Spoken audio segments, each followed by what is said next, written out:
శ్రీమాత్రే నమ. జై గురు దత్తాత్రేయ నమ. ఈ వీడియోలో మీనరాశి వారికి మార్చి 29 నుంచి ఏప్రిల్ 4 మధ్యలో జరగబోయే వార ఫలాలు పరిశీలించినప్పుడు ప్రధానంగా ఈ రాశి వారికి రాశి అందే పాపగ్రహమైనటువంటి శని సంచారం వల్ల ఎన్ని మంచి అవకాశాలు వచ్చినా అవి జాతకుడు వదులుకోవడం జరుగుతుంది. అయితే ఈ సమయంలో ఒక గొప్ప అవకాశం, ఒక రాజకీయ పదవి కానీ ఒక ప్రభుత్వ ఉద్యోగం కానీ రావడం జరుగుతుంది.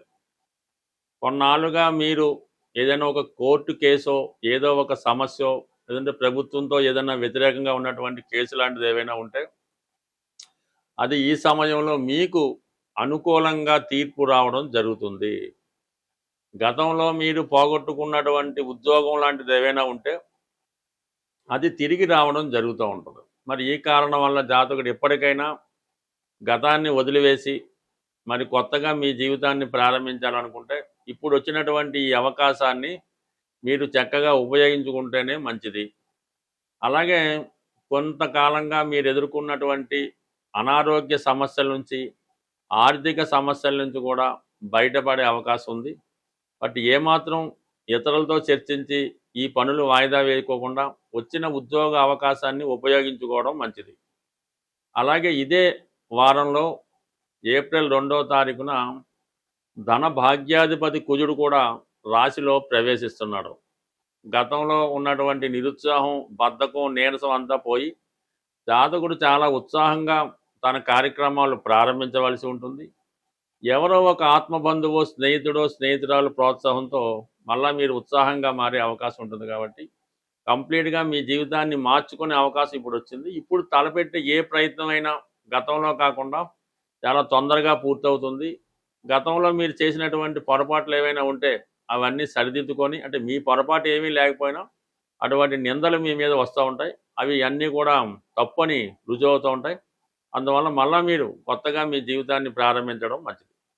ఇక వ్యయస్థానంలో ఉన్నటువంటి రాహుగ్రహం మీరు ఎంత మారాలనుకున్నా ఎవరో ఒకరు మళ్ళీ మిమ్మల్ని పాత జీవితంలోకి లాగే ప్రయత్నం చేస్తూ ఉంటారు. వారి ఆలోచనల్ని, వారి అలవాట్లని, వారి బలహీనతల్ని మీ మీద రుద్దే ప్రయత్నం చేస్తూ ఉంటారు. సో అందువలన ఇప్పటికైనా అటువంటి మిత్రులు ఎవరైనా ఉంటే వాళ్ళని కొంతకాలం పాటు దూరం పెట్టడం మంచిది. వారికి ఏ అవసరం వచ్చినా మీ మీద వాలిపోవడం, మీ దగ్గర నుంచి ధనం ఖర్చు పెట్టడం, చివరికి మళ్ళీ మిమ్మల్ని నిందించడం జరుగుతుంటుంది. కాబట్టి సాధ్యమైనంత వరకు అటువంటి మిత్రుల్ని దూరం పెట్టడం మంచిది. అలాగే ఈ బుధుడు వ్యయస్థాన సంచారం వల్ల మరి కొన్ని రుణాలు తీర్చే ప్రయత్నం అన్నది జరుగుతూ ఉంటుంది.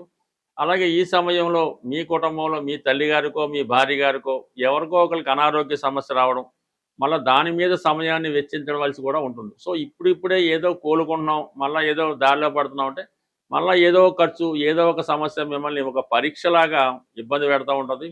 అయినప్పటికీ కూడా మీరు చాలా ఓర్పుతో, సహనంతో మీ యొక్క కార్యక్రమాలు మీరు నిర్వహించవలసి ఉంటుంది.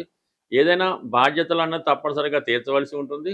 అలాగే ఆ బాధ్యతలు తీరడానికి కావాల్సిన ధన సంపాదన కూడా చేయవలసి ఉంటుంది. కాబట్టి ఇది ఒక పరీక్షా సమయంగా భావించి నిరంతరం రోజుకి 15-16 గంటలు మీరు కృషి చేయడం వల్ల నెమ్మదిగా మీ యొక్క పాత స్థితికి రావడం జరుగుతూ ఉంటుంది. సో ఇవన్నీ ఒక పక్కన పెడితే ధనస్థానంలో ఉన్నటువంటి శుక్రగ్రహం చాలా వరకు మిమ్మల్ని ఒక స్త్రీ ఏ అవసరం వచ్చినా ఆదుకోవడం జరుగుతూ ఉంటుంది.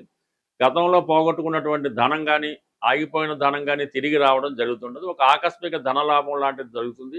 ఒక స్త్రీ ద్వారా మీకు శుభవార్త వింటారు. గతంలో దూరమైనటువంటి వారు మళ్ళీ మీ జీవితంలో కలుసుకుని మళ్ళీ మిమ్మల్ని ప్రోత్సహించే ప్రయత్నం చేయడం జరుగుతుంటుంది. బట్ ఏదైనా మీనరాశి వారికి మళ్ళీ మీ యొక్క జీవితంలో ఒక మంచి మార్పు ఈ సమయం నుంచి రావడం జరుగుతుంది. దాన్ని మీరు పూర్తిగా సహకరిస్తే మళ్ళీ మీరు కంప్లీట్గా మీ యొక్క జీవితం సక్సెస్ వైపు నడిచే అవకాశం ఉంటుంది. పర్టికులర్గా ఈ వారం మనం చేయవలసినటువంటి పరిహారం ఏంటంటే, ఇప్పుడు ఈ వార ప్రారంభంలో సూర్య భగవానుడు, శని భగవానుడు దగ్గరగా కలిసి సంచరించడం జరుగుతుంది. ఇంచుమించుగా దగ్గర డిగ్రీలో ఉండడం వల్ల మరి ఈ శని భగవానుడు కొంతవరకు కంబస్ట్ అవ్వడం జరుగుతూ ఉంటుంది, అంటే అస్తంగత్యం చెందడం జరుగుతూ ఉంటుంది. దానివల్ల ఈ ఉద్యోగస్తులకి చాలా ఇబ్బందులు కలుగుతుంటాయి. రవి కూడా శని భగవానుడితో కలిసి ఉండడం వల్ల తన యొక్క సంపూర్ణ ఫలితాలను ఇవ్వడం లేకపోతుంటాడు. అంటే ఇప్పుడు రవి యొక్క కుమారుడు శని అయినప్పుడు కూడా ఈ రెండు విభిన్న ధృవాలు కలిగినటువంటి గ్రహాలు అవడం మాట. అంటే ఒకరికి ఒకరికి ఎట్టి పరిస్థితుల్లో కూడా సరైనటువంటి సమన్వయం కుదరడు మాట. అందువలన ఈ రెండు గ్రహాలు కలిసి ఏ రాశిలో ఉన్నా ఆ రాశి యొక్క కారకత్వాలు చాలా వరకు ఇబ్బంది పడుతూ ఉంటాయి. సో ఈ కారణం వల్ల ఏంటంటే ఎవరైనా సరే ఈ సమయంలో వ్యక్తిగత ఆరోగ్యం కొరకు కానీ, తండ్రి గారి ఆరోగ్యం కొరకు కానీ, లేదంటే ఉద్యోగంలో అభివృద్ధి కొరకు కానీ కంప్లీట్గా ఈ రెండు గ్రహాలని మీరు పరిహారం చేసుకోవాల్సి వస్తుంది. మనం నిరంతరం 100% పరిహారం చేసుకోవాల్సిన గ్రహం సూర్య భగవానుడు. అంటే సూర్యుడే మనకి వెలుగుని, జీవితాన్ని, ప్రాణాన్ని అన్నీ సమకూరుస్తూ ఉంటాడు. సూర్య భగవానుడు మాత్రమే ధనాన్ని జాతకుడికి ఇచ్చే అవకాశం ఉంటుంది. ధనాన్ని కానీ, ఆరోగ్యాన్ని కానీ సూర్య భగవానుడు ఇస్తాడు. కాబట్టి కంప్లీట్గా మీరు సూర్య భగవానుడిని ప్రతిరోజు సూర్య నమస్కారం ద్వారా, ఆదివారం నియమంగా ఉండడం ద్వారా, తండ్రి గారిని, తండ్రి సమానమైన వ్యక్తుల్ని గౌరవించడం ద్వారా కంప్లీట్గా మీకు సూర్య భగవానుడి అనుగ్రహం లభిస్తూ ఉంటుంది. అంటే ఈ సమయంలో మీకు ఏదైనా కొత్త ఉద్యోగం ప్రయత్నం చేస్తున్నా, నిరుద్యోగులైన వారు ఎవరైనా సరే ఈ సమయంలో మీ యొక్క తండ్రి గారికి కానీ, గురువు గారికి కానీ తెలుపు రంగు వస్త్రాలు సమర్పించి వారి ఆశీర్వాదం తీసుకోవడం వలన మీకు ఉద్యోగ ప్రయత్నంలో ఉద్యోగం నెరవేరే అవకాశం ఉంది. అలాగే ప్రస్తుతం మరి ఈ సమయంలో మీరు ఉద్యోగం కొరకు ఆశిస్తున్నటువంటి నిరుద్యోగులు ఎవరైనా ఉంటే మీరు శ్రీరాముల వారి పట్టాభిషేకం ఫోటో ఒకటి తీసుకొని ఆ పట్టాభిషేకం అన్నటువంటి ఫోటోకి మీకు సాధనతార రోజు కానీ, మీ నక్షత్రానికి సాధనతార రోజు కానీ, లేదంటే క్షేమతార రోజు, లేదంటే సంపత్తోడు తారాబలం చూసుకొని వా ఆ శ్రీరామ పట్టాభిషేకాన్ని రామరక్షా స్తోత్రం అన్నది పారాయణ చేసి రాముల వారికి, లక్ష్మణుల వారికి, భరత శత్రుని అందరికీ కూడా ఆలోచించుకొని ఒక చక్కని అంటే మీరు ఏదైతే తింటారో అటువంటి భోజనాన్ని నైవేద్యంగా పెట్టవలసి ఉంటుంది. అలాగే ఎవరైనా అన్నదమ్ములు ఉంటే ఒక ఇద్దరు కానీ, నలుగురు కానీ ఉంటే అన్నదమ్ములైన వారికి మీరు ఆ రోజు ఆహ్వానించి వారికి భోజనం పెట్టడం వల్ల మీకు కంప్లీట్గా నిరుద్యోగ సమస్య ఏమన్నా ఉంటే పరిష్కారం అవుతుంది, కొత్త ఉద్యోగం వస్తుంది, అన్నదమ్ముల మధ్య స్నేహభావం ఏర్పడుతుంది, పరస్పరం ఒకరు సహకరించుకోవడం జరుగుతూ ఉంటుంది. సాధారణంగా మీరు ఎక్కడున్నా ఎలా ఉన్నా మీకోసం మీరు బాగుండాలి, మీకు ఉద్యోగం రావాలి అనుకుని ఒక నలుగురు ముగ్గురు ఆలోచిస్తే మాత్రం కంపల్సరీగా మీకు అటువంటి ఉద్యోగం కానీ, వ్యాపారంలో అభివృద్ధి కానీ వస్తూ ఉంటుంది.